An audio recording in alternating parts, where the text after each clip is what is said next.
Today is Friday, March 3. I'm Pastor Anthony, and this is Wilderness Wanderings.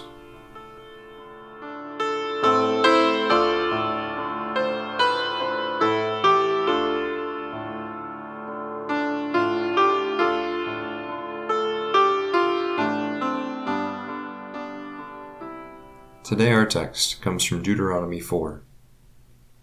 You saw no form of any kind the day the Lord spoke to you at Horeb out of the fire.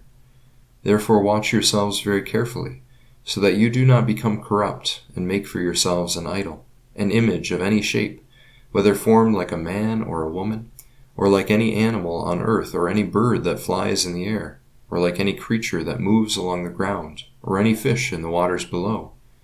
And when you look up to the sky and see the sun, the moon, and the stars, all the heavenly array, do not be enticed into bowing down to them and worshiping things the Lord your God has apportioned to all the nations under heaven.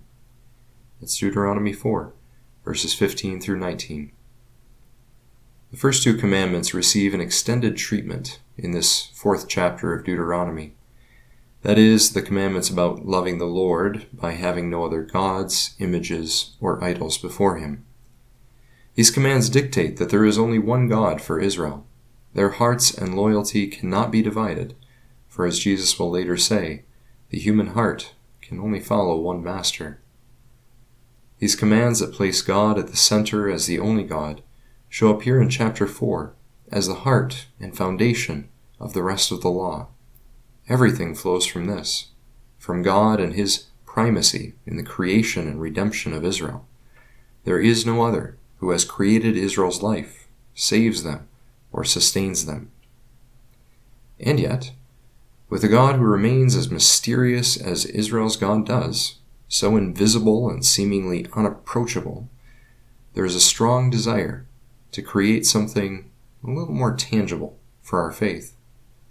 It's hard to trust in what we cannot see, and so we are endlessly distracted by the things that we can see, or touch, or count, or carry with us, or control.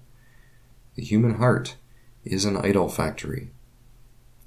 But the law cuts hard against our tendencies.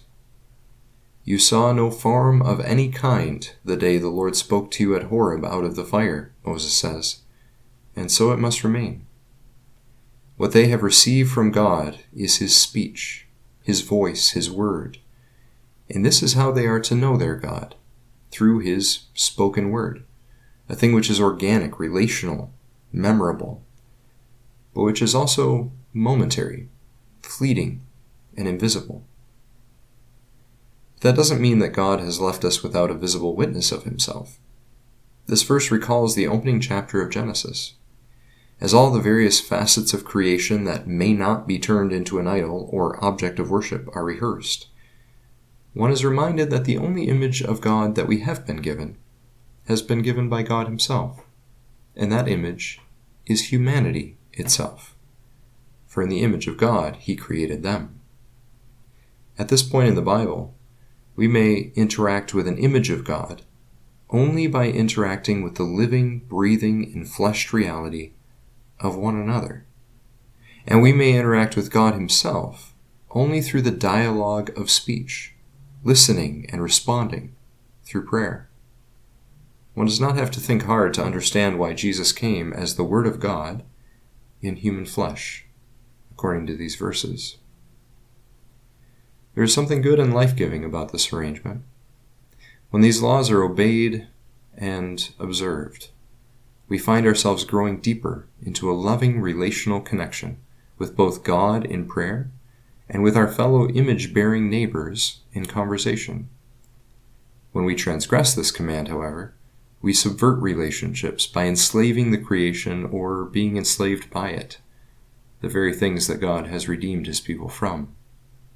So, live as the people that God has created and redeemed, by loving the Lord your God, whose voice you now know in the form of Jesus. As you journey on, go with this blessing. May the peace of the Lord Christ go with you, wherever he may send you. May he guide you through the wilderness and protect you through the storm. May he bring you home rejoicing at the wonders he has shown you, and may he bring you home rejoicing once again into our doors.